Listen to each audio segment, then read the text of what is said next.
State support for Israel is also the topic of an upcoming special session, but some lawmakers say the effort abroad is a political stunt, shifting focus from the issues impacting Floridians here at home, like property insurance. 10 Tampa Bay's Miranda Parnell spoke to lawmakers on both sides of the issue to find out what's on the agenda for people here in Florida. With a special session days away, an announcement from the governor says it will focus on more sanctions for Iran while also working on, quote, lowering the cost of homeowners insurance. But Democrats say the governor's statement isn't exactly true. None of this has a direct effect on reducing property insurance rates for everyone. In the legislature's proclamation, there are mentions of funding for hurricane resilience and recovery, as well as Hurricane Idalia tax relief. But the word insurance isn't in the text.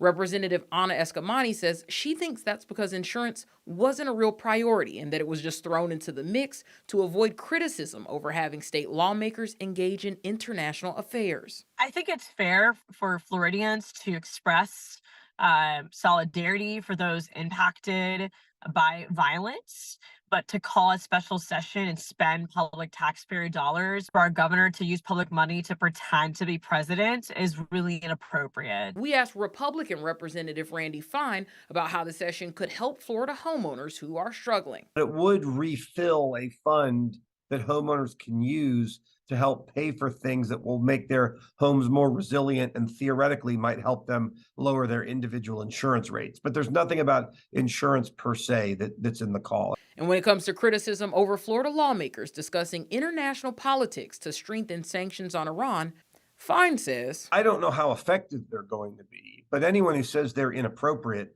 is basically supporting terrorism. I don't know how much they matter, but there's absolutely no reason not to do it. With all of this on the horizon, the governor is set to speak in Vegas at a Republican Jewish Leadership Summit this weekend. In Tampa, Miranda Parnell, 10 Tampa Bay. The special session will begin on November 6th and is set to wrap up on November 9th.